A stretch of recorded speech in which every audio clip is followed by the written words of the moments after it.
Hello. Today is another moment to bring to you the A to Z of relationships. And today I want to talk about the 4 E's that you don't want to do in your relationship.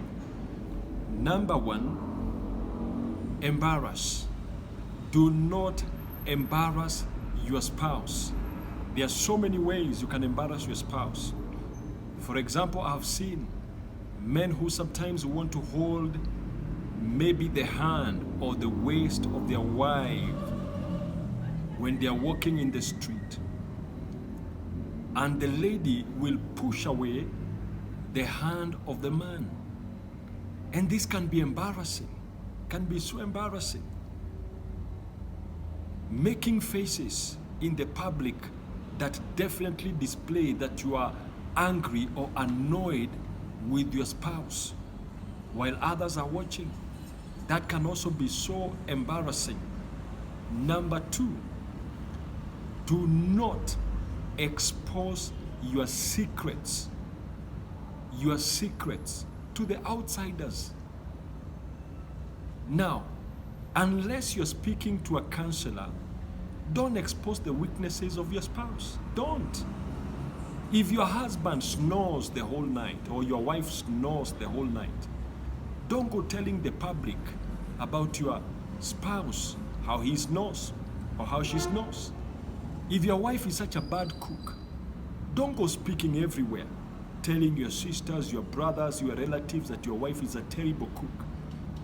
I say once again, unless you are speaking the weaknesses of your spouse to a counselor, then you have no reason to expose your spouse.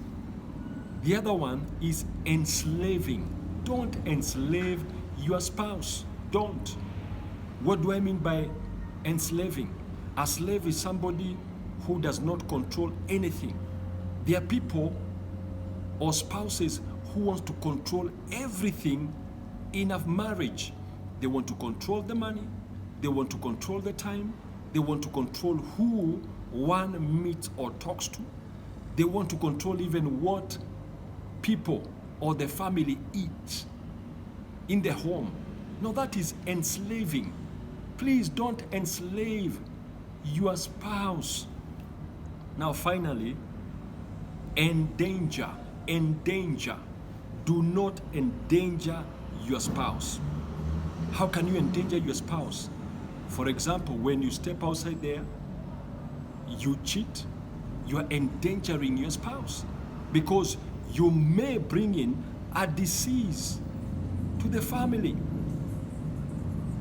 There are situations where you find a man or a lady has a car and maybe one of them is very late and they request, come and pick me somewhere.